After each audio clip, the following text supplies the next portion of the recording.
The final game of the NBA regular season rarely carries real weight for a team already settled inside playoff positioning, but Sunday's contest between the Boston Celtics and the Orlando Magic delivered something that functioned less like a season finale and more like a first-round audition. Final score, Boston 113, Orlando 108. With neither team operating at full roster capacity and the standings already locked in on both sides. What separated this game from a standard end-of-season fixture was the level of output produced by players well outside both teams' primary rotations, and a fourth-quarter sequence that will carry forward into postseason analysis. Here is what the numbers showed. Baylor Scheierman has spent the majority of this season operating within a controlled, defined role. Secondary rebounding, perimeter spacing, limited playmaking responsibility. Sunday removed those restrictions entirely.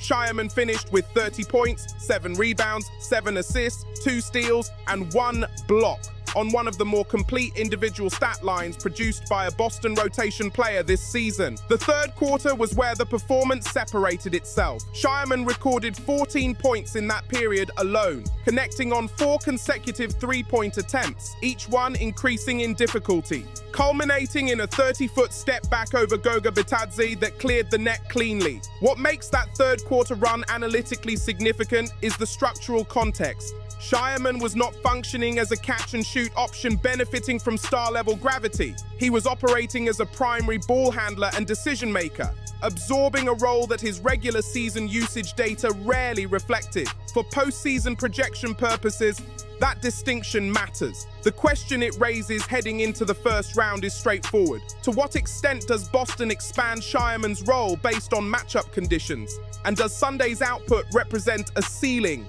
or a baseline? Ron Harper Jr. ran parallel to that story. Harper finished with a career-high 27 points on 10 of 20 shooting, connecting on 5 of 12 from three-point range, and was Boston's primary offensive engine in the opening quarter, accounting for 12 of their first-period points while the Celtics held a narrow lead. Harper did not return following a cramp-related exit with approximately 7 minutes remaining in the fourth quarter. The statistical consequence was immediate and measurable.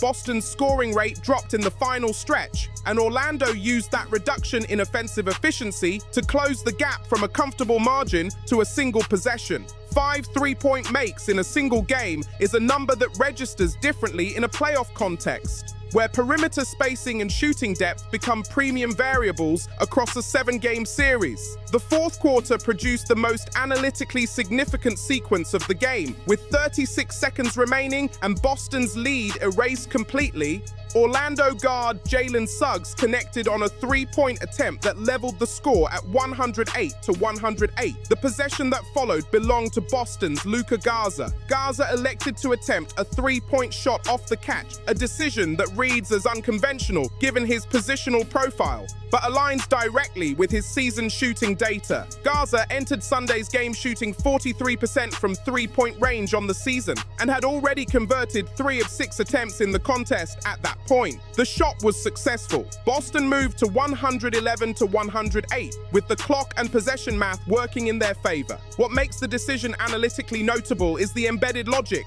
A successful 3 extended Boston's margin to 3 points, protecting their position even in a miss and foul scenario. The geometry of the play was sound beyond the individual outcome. Orlando's on-court output requires bilateral examination. The Magic deployed a fragmented rotation across their primary contributors. Guard Desmond Bane played 17 minutes total, limited to 6 in the first half before returning late. Forward Franz Wagner played 26 minutes, removed during a critical fourth quarter window before returning in the final 3 minutes. Forward Paolo Banchero logged the highest individual minutes for Orlando at 38, but finished